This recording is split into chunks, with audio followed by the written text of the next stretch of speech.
ऐसा शायद देश के इतिहास में कभी नहीं हुआ होगा कि 57 अधिकारियों को, जिसमें डीएसपी, एसडीएम, एक्साइज इंस्पेक्टर, इतने बड़े स्तर के अधिकारी हों, उनको गिरफ्तार किया गया हो और उसके बाद सर्विस से टर्मिनेट कर दिया गया हो। पब्लिक सर्विस कमीशन के चेयरमैन थे, उनको अरेस्ट कर लिया गया।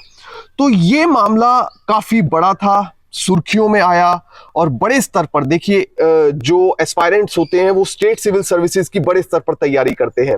ये पूरा मामला कैश फॉर जॉब का था। नौकरी के बदले पैसे मांगे जा रहे थे और पैसे धड़ल्ले से लिए जा रहे थे, किसी को कानो कान खबर भी नहीं हो रही थी।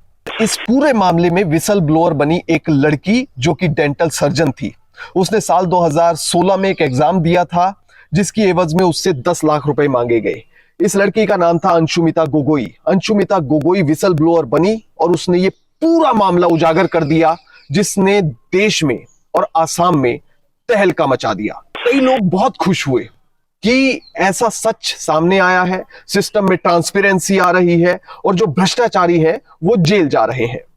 जय हिंद दोस्तों, थंबनेल देखकर आप भी हैरान हो गए होंगे कि 57 अधिकारियों को एक साथ कैसे अरेस्ट किया जा सकता है। ये सच्चाई है और 57 लोगों को अरेस्ट भी किया गया है। ये सभी DSP, SDM, revenue officer, assistant employment officer, excise inspector और सर्कल ऑफिसर के स्तर के अधिकारी थे जिनको अरेस्ट किया गया है। पूरा मामला क्या है ये मैं आपको समझाने की कोशिश करूंगा।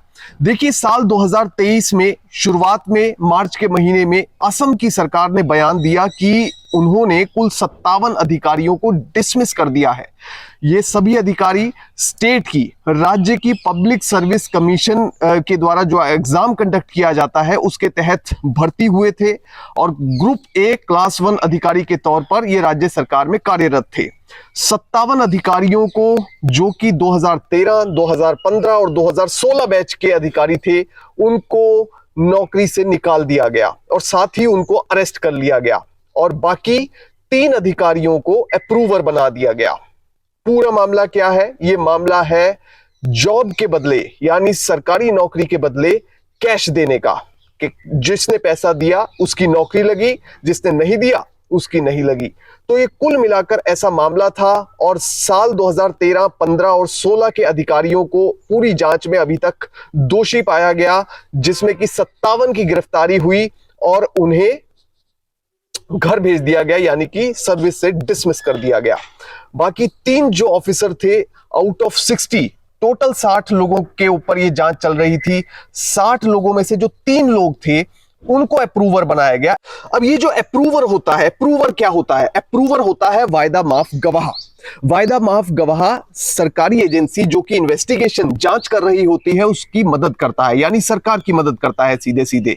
वायदा माफ गवाह ने अपराध तो किया होता है, मगर वो वायदा करता है सरकारी एजेंसी से, जांच एजेंसी से, कि मैं आपकी इस पूरा जो ये क्रिमिनल कॉन्स्पिरेसी हुई है, जो आपराधिक पूरा षड्यंत्र हुआ है, इसको पूरी तरह से इसको अनफोल्ड करने के लिए, इसको समझाने के लिए कोर्ट की और सरकारी एजेंसी की मदद करूंगा। तो 3 अधिकारियों को वायदा माफ गवाह बनाया गया। तो यह है पूरा मामला और इसके साथ ही जो आसाम पब्लिक सर्विस कमीशन के चेयरमैन थे उनको अरेस्ट कर लिया गया। तो ये मामला काफी बड़ा था, सुर्खियों में आया और बड़े स्तर पर देखिए, जो एस्पायरेंट्स होते हैं वो स्टेट सिविल सर्विसेज की बड़े स्तर पर तैयारी करते हैं। जो लगभग एस्पायरेंट यूपीएससी की तैयारी कर रहा है वो स्टेट सिविल सर्विसेज की भी साथ के साथ ही कर रहा होता है। एक तरफ आप यूपीएससी का फॉर्म भरते हैं, दूसरी तरफ स्टेट सिविल सर्विसेज का फॉर्म भरते हैं। तो बड़ी संख्या में जो आसाम के कैंडिडेट्स थे, जो एस्पायरेंट्स थे, उनमें बड़ी निराशा देखी गई जब ये पूरा मामला निकलकर सामने आया। अब ये जितना भी कैश फॉर जॉब स्कैम था, ये आखिर सामने कैसे आया? क्योंकि ये सब कुछ तो चुपचाप चल रहा था और काफी समय से भी चल रहा होगा, मगर ये सामने आया साल 2016 में। हुआ क्या? दरअसल एक व्यक्ति है जिनका नाम है नाबाकांता पटीर। वो अधिकारी थे town and country planning department में, असिस्टेंट इंजीनियर के तौर पर तैनात थे। डिब्रूगढ़ में रहते थे। डिब्रूगढ़ आसाम में एक प्रोमिनेंट जगह है। साल 2016 में जो है वो एक लड़की है, इसमें दूसरा करेक्टर है, वो है अंशुमिता गोगोई। अंशुमिता गोगोई जो है वो स्टेट का सिविल सर्विसेज का एग्जाम देती है। दरअसल वो डेंटल सर्जन थी और वो जो वर्क कर रही थी, काम कर रही थी, फिलहाल वो नेशनल हेल्थ मिशन में कर रही थी। डेंटल सर्जन थी तो वो सरकारी नौकरी में जाना चाहती थी। शिवसागर डिस्ट्रिक्ट की रहने वाली थी। अब उसने जो है सरकारी नौकरी का अपना सपना पूरा करने के लिए जो स्टेट की पब्लिक सर्विस कमीशन है उसके द्वारा साल 2016 में जो एग्जाम कंडक्ट करवाया जा रहा था, जो जिसका नाम था डेंटल सर्जन रिक्रूटमेंट एग्जाम, उसने वो एग्जाम दे दिया। कुल 60 पोस्टें थी, 60 रिक्तियां थी जिन्हें भरा जाना था। अब ये रिक्तियां थी health and family welfare department में, राज्य सरकार के। अब इस बात का नबाकांता पतीर को पता लग जाता है। नबाकांता पतीर जो कि असिस्टेंट इंजीनियर है town and country planning department में। अब वो अंशुमिता गोगोई नाम की इस लड़की को जानता था। उसे यह पता था कि भाई इस लड़की ने इस बार सरकारी नौकरी के लिए एग्जाम भरा हुआ है।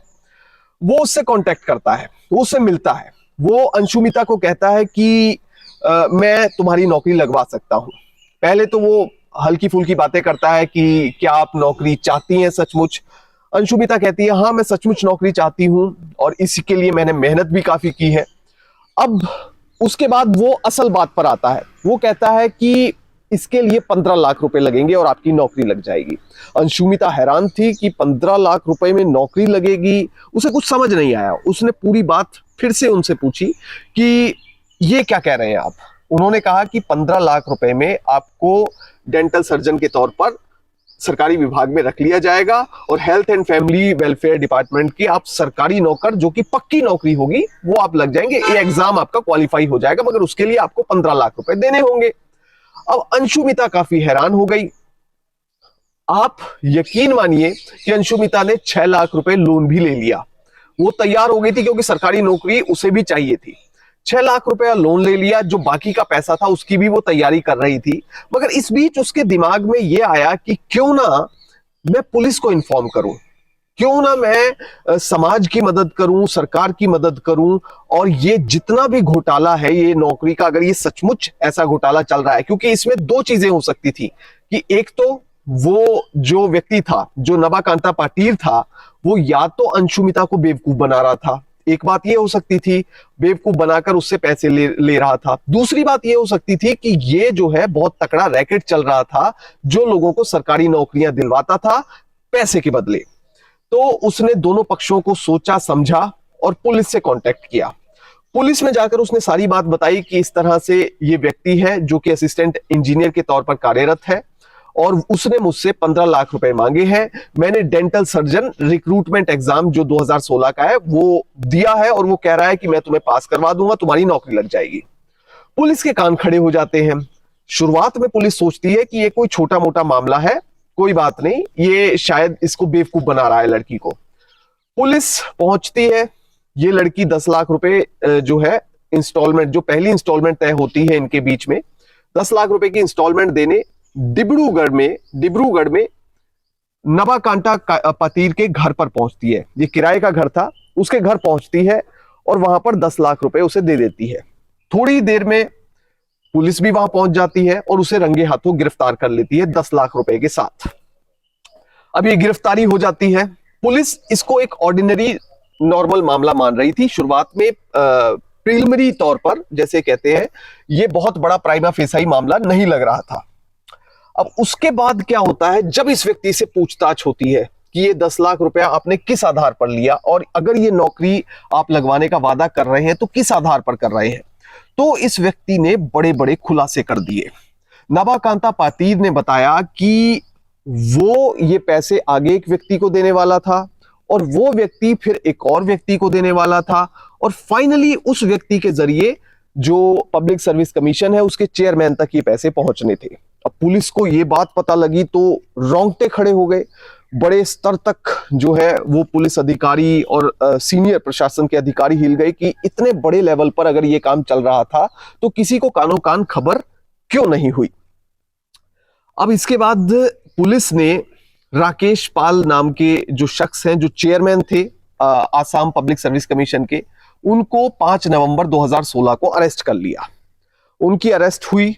जबकि ये जो राकेश पाल थे ये साल 2008 में ये मेंबर बने थे आसाम पब्लिक सर्विस कमीशन के।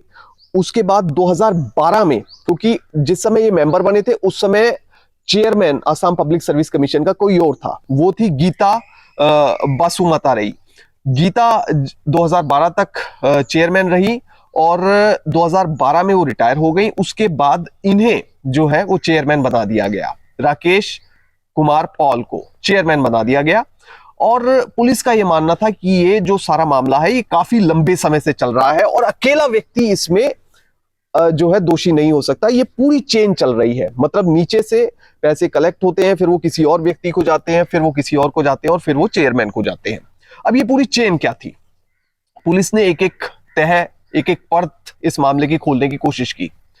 अब सबसे पहले ये पैसा अगर इसी मामले में देखा जाए तो नाबाकांता पातीर ने वो पैसा ले लिया। वो पैसा लेने के बाद नाबाकांता पातीर जो है वो आगे एक चौधरी नाम के शख्स को ये पैसा देता। चौधरी कौन है ये मैं आपको आगे बताऊंगा।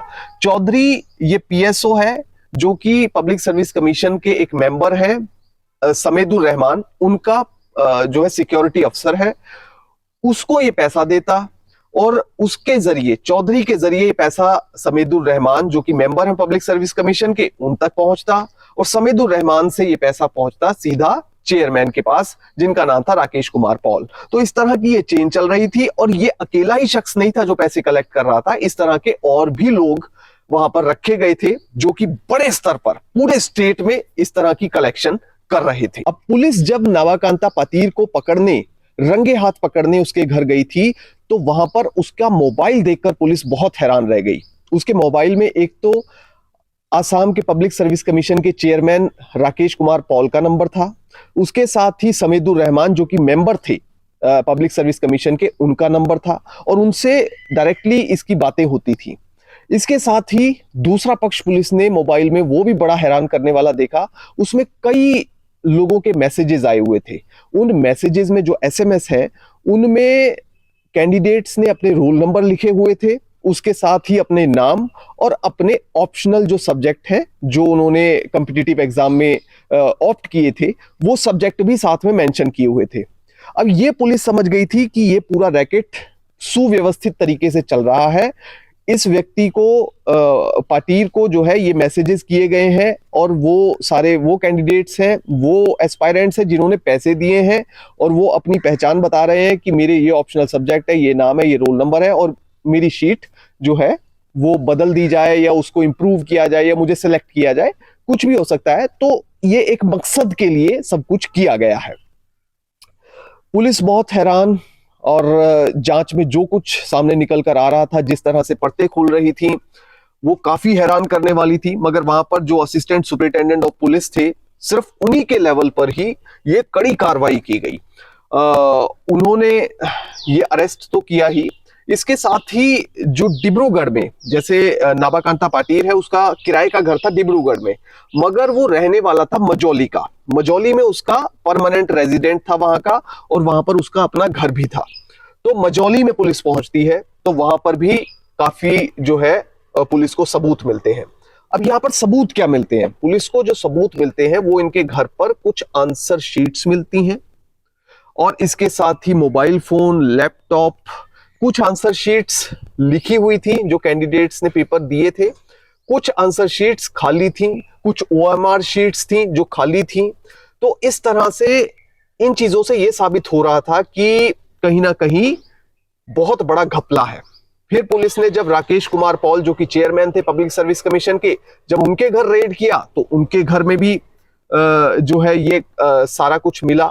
मतलब आंसर शीट्स मिली, इसके साथ ही खाली आंसर शीट्स मिली, ओएमआर शीट मिली, मोबाइल, लैपटॉप, उसमें सारी जानकारी। इसी तरह से जो तीसरा शख्स है समेदुर रहमान जो कि मेंबर था पब्लिक सर्विस कमीशन का, उसके घर जब रेड हुई तो उसके घर भी लगभग यही सारी चीजें मिली। तो पुलिस हैरान रह गई। अब पुलिस ने जो है इन द मीन टाइम, इससे पहले जो समेदुर रहमान का पीएसओ था, पर्सनल सिक्योरिटी ऑफिसर, उसको अरेस्ट कर लिया। वो उसका नाम था मबूद अली चौधरी। महमूद अली चौधरी ये वो शख्स है जो कि नाबाकांता पातीर से पैसे लेता, जो 10 लाख रुपए दिए गए थे। उसके बाद ये पैसे आगे जो सर्विस कमीशन का मेंबर था समीदुर रहमान, उसके पास पहुंचाता और उसके पास से फिर ये पैसे चेयरमैन के पास जाते, तो उसके बाद ये सारा पैसा बंटता सभी के बीच में। तो इस तरह से ये रैकेट चल रहा था। पुलिस काफी हैरान थी कि ऐसे कैसे हो सकता है, मगर चल रहा था खुलेआम। अब ये सारा मामला चल रहा था, किसी को कानो कान खबर नहीं थी, मगर एक शख्स ने, जब कोई जागरूक नागरिक होता है तो वो सच्चाई सामने लाने के लिए कुछ भी कर सकता है। और आप देखिए, एक ही शख्स, एक ही विसल ब्लोअर काफी होता है किसी भी झूठ को, किसी भी भ्रष्टाचार को सामने लाने के लिए। और इस मामले में जो विसल ब्लोअर बनी वो बनी अंशुमिता गोगोई। अंशुमिता गोगोई ने इस पूरे मामले में बहुत बड़ी भूमिका अदा की। अब इसके बाद ये पूरा मामला चल पड़ा स्टेट में, राज्य में तो बड़ी खबर बनी ही, एक नेशनल न्यूज भी बन गई। अब जो गुवाहाटी हाईकोर्ट है, गुवाहाटी हाईकोर्ट ने सीबीआई को कहा कि इस पूरे मामले में जो चेयरमैन है राकेश कुमार पॉल, उनकी, उनकी पत्नी की, उनके भाई की और पूरे जो परिवारजन है उनकी संपत्ति की जांच की जाए। इस मामले में प्रिलिमिनरी इंक्वायरी की जाए और उनके पास जो भी डिस्प्रपोर्शनेट एसेट्स है या उनकी तरफ से कोई करप्शन किया गया है तो इस मामले की जांच सीबीआई करे। हालांकि इस फैसले को, इस जो निर्देश है, इसको बाद में सुप्रीम कोर्ट ने पलट दिया। सुप्रीम कोर्ट ने कहा कि इसकी कोई आवश्यकता नहीं है। मगर इस बीच जो स्टेट की विजिलेंस थी, एंटी करप्शन ब्यूरो था, वो पूरी तरह से सतर्क हो गया था। पुलिस तो अपना काम कर ही रही थी, विजिलेंस ने, एंटी करप्शन ब्यूरो ने रहमान, जो समीदुर रहमान था और बाकी के जितने कल्प्रिट्स थे उनके खिलाफ एक्शन लेने की पूरी तैयारी कर ली थी। अब इस बीच जो गुवाहाटी हाईकोर्ट है, गुवाहाटी हाईकोर्ट ने कहा कि इस मामले में एक कमीशन का गठन किया जाए और रिटायर्ड जस्टिस बिप्लब कुमार शर्मा की अगुवाई में एक कमीशन का गठन किया गया, जो कि इस पूरे मामले की जांच जिसकी द्वारा की गई। इस कमीशन ने पूरे मामले की जांच भी की और वो रिपोर्ट सौंप दी सरकार को। उसके बाद सरकार ने ये रिपोर्ट भेज दी एक कमेटी के पास, जो कि इस पूरे मामले को रिव्यू कर रही है। मगर जो सबसे बड़ी खबर इस सब के बीच में निकल कर आई, वो आई 57 अधिकारियों पर, जिसमें कि कोई जज का बच्चा था, कोई किसी नेता का बच्चा था, कोई किसी बड़े अधिकारी का बच्चा था, कोई किसी बड़े बिजनेसमैन का लड़का था या बच्चा था। उन सब के खिलाफ सरकार ने सख्त मैसेज दिया और सभी के सभी को गिरफ्तार भी किया और गिरफ्तार करने के बाद सभी के सभी जेल भी गए और उनको नौकरी से टर्मिनेट कर दिया गया। तो कुल मिलाकर जो भ्रष्टाचार का ये मामला, ये कोई पहला नहीं है, इससे पहले भी अन्य राज्यों में ऐसे मामले सामने आए हैं।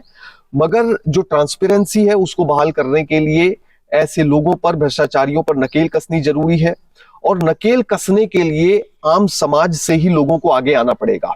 एक मॉरल ऑफ द स्टोरी वो ये है कि अगर कोई आदमी कोई भ्रष्टाचारी आपसे पैसे मांग रहा है और आप पैसे देने को तैयार ही नहीं है तो भ्रष्टाचार हो नहीं सकता। मगर जब भ्रष्टाचारी पैसे मांग रहा है और आप पैसे देने के लिए तैयार हैं या समाज के लोग तैयार हैं, तभी भ्रष्टाचार पनप सकता है। इसीलिए विसल ब्लोअर बने, किसी भी भ्रष्ट चीज को, कोई भी गलत चीज समाज में हो रही है, देश में हो रही है, उसको उजागर करें और इस देश की सरकार की और साथ में सिस्टम की मदद करें, ताकि अच्छे एस्पायरेंट एग्जाम क्लियर कर सकें और अच्छे अधिकारी बन सकें। जय हिंद।